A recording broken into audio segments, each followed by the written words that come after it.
643 North Capitol Street, going home. Just came from like a pseudo listing appointment. Just interesting how things come together, and what we talk about with every different client is so different. I had a meeting with a bunch of commercial realtors at the office today, and there's this guy in my office who specializes in selling churches. So he has relationships with folks who are of many faiths and many denominations, and that's his niche. And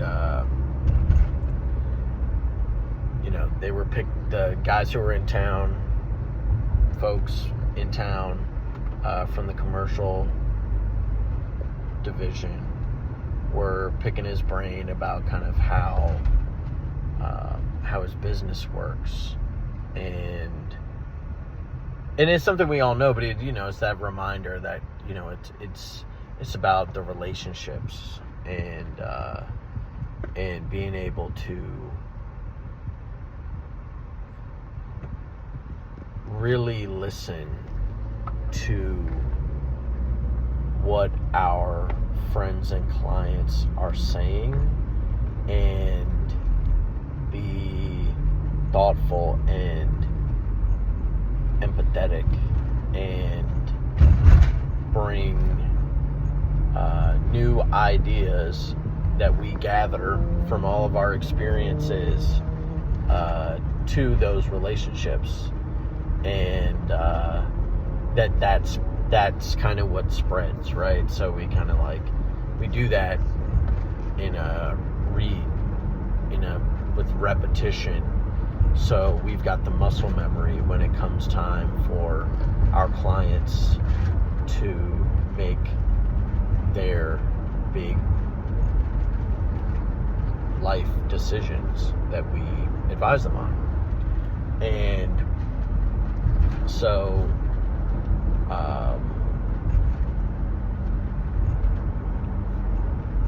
after that, I got an email from an estate attorney that the estate had chosen to list their property with me, which is a new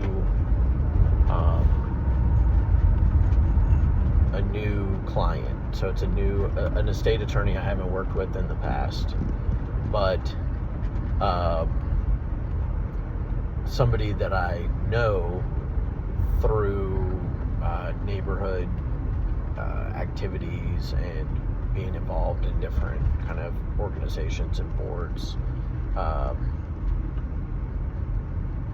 in Capitol Hill, where I live. And it was such a kind of happenstance moment that ended 6 months later in listing the property, which was, I walked into my office, Coldwell Banker on Capitol Hill, and one of the agents was in there, a younger guy, younger than me, very, very polished, very systems, very kind of has a bunch of VAs, kind of making cold calls, and digging up kind of wholesale deals and those kind of things, which I can talk more about probably in another video. But that day he was going through lists of, and I don't even know how he sourced them, but I need to call him, one, to thank him, and two, to talk about how he kind of sourced those lists. Maybe it's proprietary, I don't know. But essentially, he was cold calling through these lists, looking at where these different estates were, because in DC and in most jurisdictions, when there's an estate, there needs to be a court case. That court case is filed. When there's a court case filed, it becomes public record. And so it just so happened, I had him pass me one of those lists, and I recognized not only a property on there, but the lawyer that was doing it.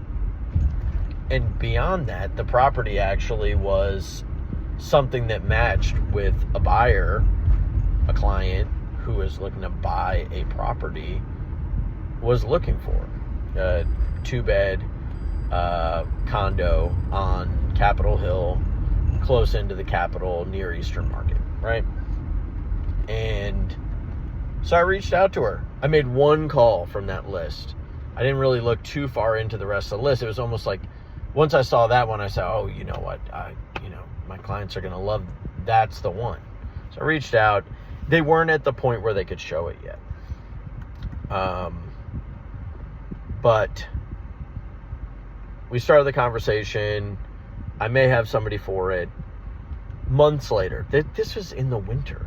This had to be in the winter, maybe early spring, but it feels like it was the winter. I don't remember exactly how long ago that I made that call. Or maybe it was an email even. But they weren't ready. And what ended up happening was, months later, that same attorney, who I've talked to a million times, sent me an email, which went to spam. So I almost missed it if she hadn't texted me and said, hey man, I sent you an email. That house, that condo's coming for sale. Can you work up some numbers for it, and what happened to your buyers, etc. Well, those buyers have bought something at this point, but some friends of mine who live on the hill now are looking for something pretty similar. So I kind of did a 2-step of saying, well, I think that you should sell this thing pretty, get it on the market quickly, but in the meantime, I'm happy to run it by my folks as well. It ended up being a little bit too much work for them, and they need probably another 6 months before their lease runs out, and et cetera, et cetera, et cetera. But dropped off the comparative market analysis, did kind of due diligence, and created kind of a game plan for listing it. Recommended against doing a lot of work, because it is not it's not all the way, it's not updated, right? It's it will need some substantial work, and there's an estate. Sorry. Oops. There's an estate involved. They want to liquidate. So my strategy is, it's a great location. It's an amazing layout. It's tons of square footage. It needs cosmetic work. Let's get it on the market quickly, and let the buyer pick what they want to do to the property. It won't be too much work. Not to make it too long, but essentially got the email back today. They want to move forward with my listing plan. I'm going to do kind of the clean out as well as part of my listing prep. It's going to be part of my fee, and they like the idea of kind of a all-inclusive price. So we're going to be putting that on the market probably in the next 2 weeks. And the process there spanned 7, I don't know, however many months it was. Like, it was a long time, and a bunch of things along the way, and I could have missed the email. But because of the relationships, be they with my friend who wanted to see the place, that got me to look at it, with the agents in the office who are happy to kind of share with one another kind of what's helping us win and what's making it tick, and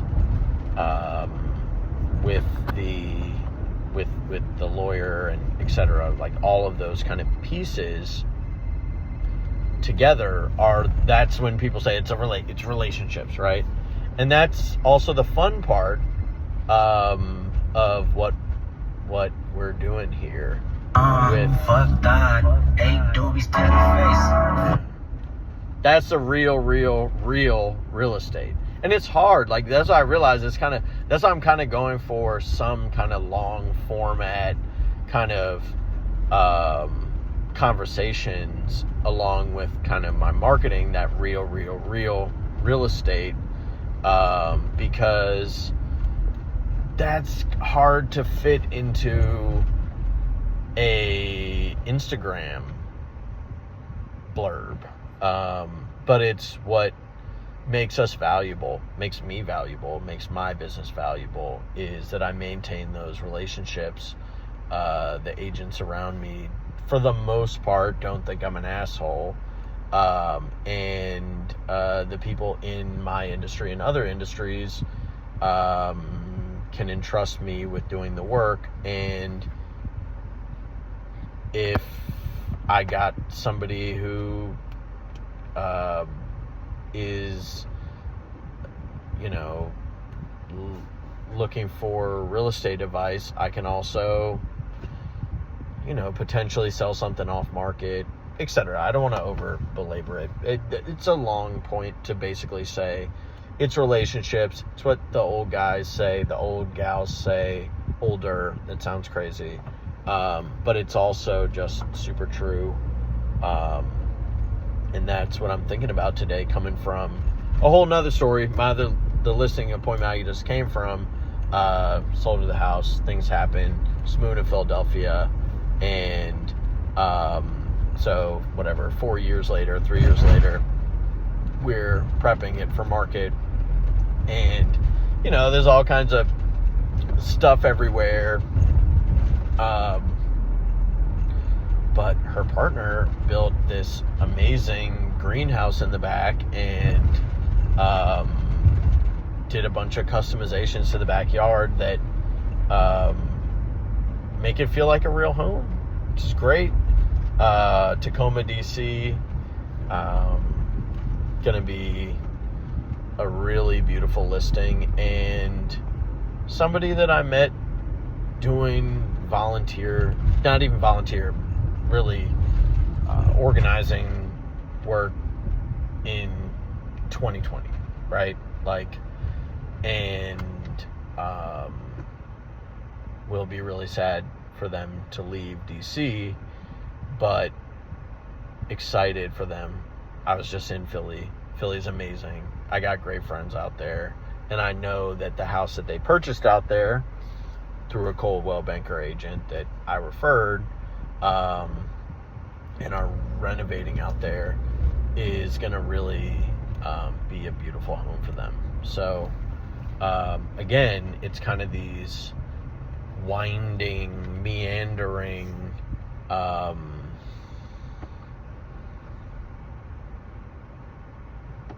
relationships that lead to a long and fruitful, it's a capital, there it is, long and fruitful careers. So that's it. That's what I'm talking about today. Real estate. I'm Samuel Pastore. Welcome to the YouTube channel.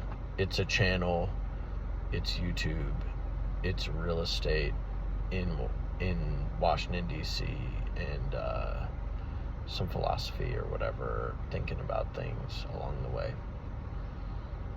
Have a good one. And one other note, the short I did the other day about being being a balding realtor. It wasn't about that. It was about the office space that we're prepping video and photo for. Anita and I were over there doing video shoot stuff. It was really about that, but I noticed, because I was sweating and I haven't had a haircut, still ongoing problem, haven't gotten together what exactly is going to happen with this. Amy says it's cute. I kind of have like a shaggy do kind of thing going on, but it was split down the middle, and my bald spot was just out for the world to see. And so I put bald as a hashtag and like balding realtor, and it got like 300 views on a channel that I just started going for. I have no idea who was watching that. It's super random. There's like a panda sticker that in another video that I haven't actually put out yet, that was probably a little more real estate focused, kind of popped out from behind this window. So I don't know if it was the panda, I don't know what it was, but we're gonna keep watching that. We're gonna see how the balding realtor video stands up to the test of time. See if it keeps getting more views. So over and out. Real estate.